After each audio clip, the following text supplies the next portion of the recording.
What's up guys, ShinyHunterDestroyer here and welcome back to a brand new Pokemon Journeys anime discussion video. Today I'll be talking about episode 50, which is titled Galar Fossils Stick 'em Together. This episode, though was fun and all, had a new opening, and new openings just overshadow episodes no matter what. And two, I was just confused about how all of this worked, but let's get on with the summary. As the title said, we are gonna go fossiling again. This time we're gonna go to Galar. Chloe just arrives to the lab too, so she's greeted by Professor Cerise and then is asked to join in on Ash and Go's little fossil investigation. A cheerful Eevee helps her make her decision in joining along. They arrive to Galar and hang out in the wild area for a bit. Chloe's time there consisted of almost getting hit by a Boldore and then thanking Go as he goes ahead and catches said Boldore. After hanging out for a bit though, they head over to where they're supposed to investigate some fossils.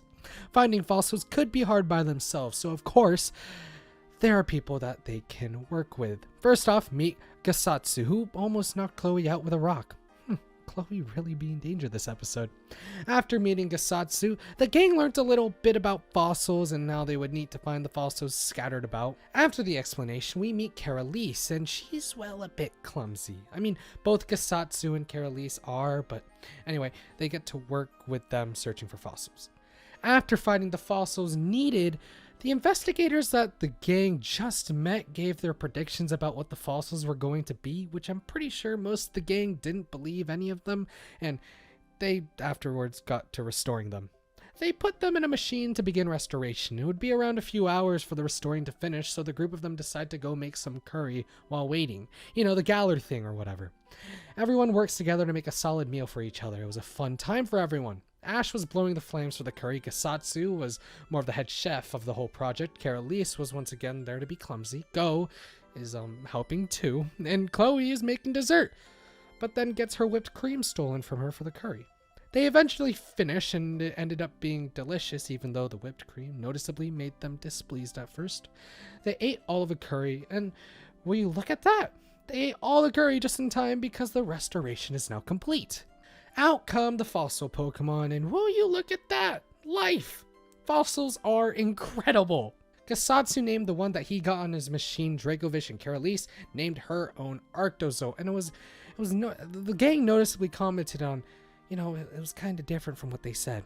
The fossil Pokemon kind of ran rampant, and Ash and Go had to work with them and, you know, calm them down. Things happen here, like DRACOVISH does some things, runs while Ash is on top of it and goes to a nearby river to swim, calms down and then runs back and stuff, and you know, that wasn't really too bad for Ash.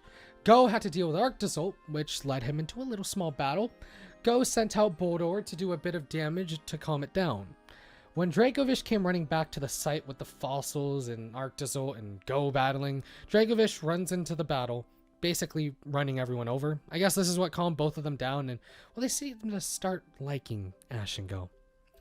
The researchers seeing this decided that they would let Ash and Go take the revived Pokemon since they finished their research anyway, so they didn't really need them anymore. With that, both Ash and Go catch their respective fossil Pokemon, Ash sticking with DRACOVISH and Go taking Arctozolt. In the back, Chloe is left amazed with what she has seen today and looks happy that she came, also being able to bond with Eevee in the process. Before we end the episode, we see Chloe back at home writing a report about the investigation and adventure she had with Ash and Go. She was told to do this report for missing class that day. With Eevee going to sleep, the episode comes to an end. This episode did a lot in the opening and a bit in the actual episode that I'm going to touch on today. I won't be talking about the opening as that will be hopefully in a later video in the coming days. For now, I want to talk about this episode and this episode only, as I don't want the opening to overshadow anything I have to say about this episode. I mean, to be fair, I don't really have much to say about in this episode. Obviously, my eyes were on Chloe, seeing what she would do and see how she would fare with Ash and Go and whatnot. But I want to talk about the boys first in this video.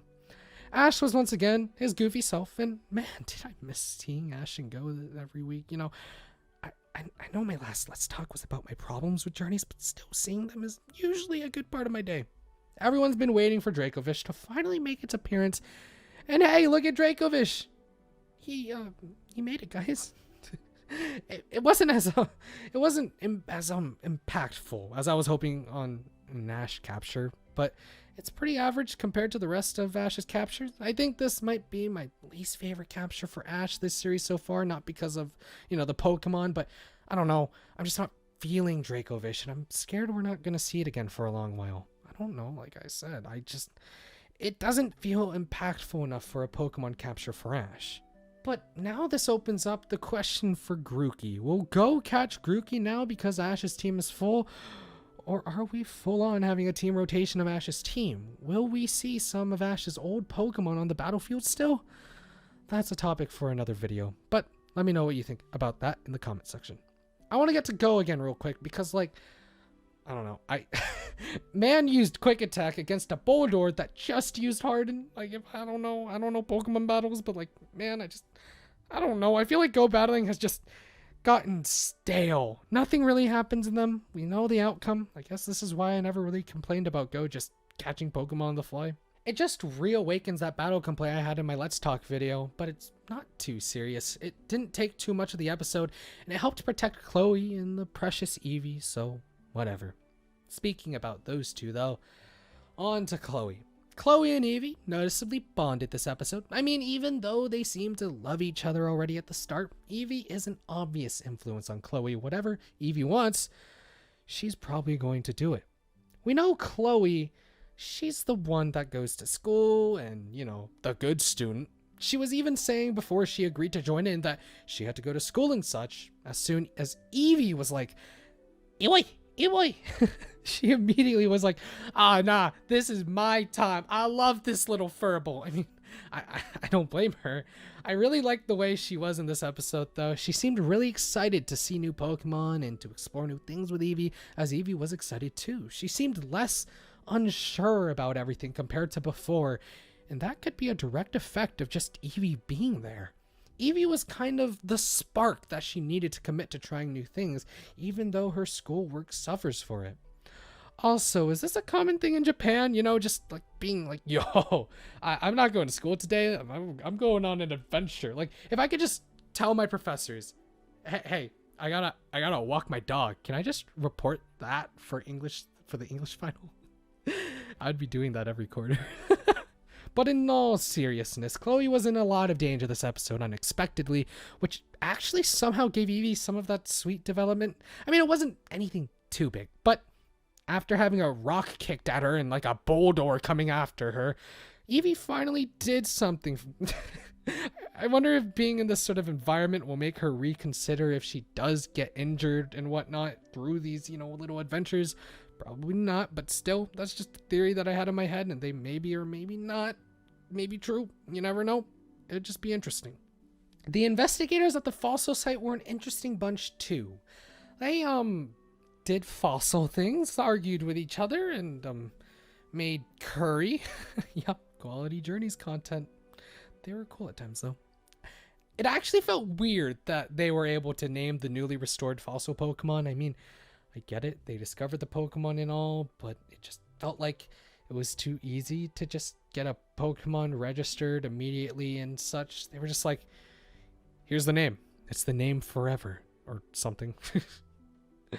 Overall, this episode had its charm with the investigators and just the whole curry and calming of the fossil Pokemon treatment. With Ash's 6th Pokemon finally on his team, that brings us to theories about the future of his team. Will it look like this in the last episode, or will it be different? Go is there to be there as always, saved Chloe from a rock once. Let's be honest though, we wanted to see more Chloe and Eevee, and I think we got a good amount of that. DRACOVISH didn't impact me as much as I wanted it to, but you know what? I'll keep an open mind. This episode could have been done better, for sure, but I don't think it was as bad as some other episodes. And that's going to be it for this video. Hopefully you guys enjoyed. If you guys did enjoy, please consider hitting the like button because that is super highly appreciated. If you want to see more content like this, hit subscribe and hit the notification bell so you don't miss any more of my videos. What do you think about this episode? Let me know in the comment section down below. I'd love to hear what you guys thought about it. Thank you guys so much for watching this video. Have a nice day, guys. Peace out.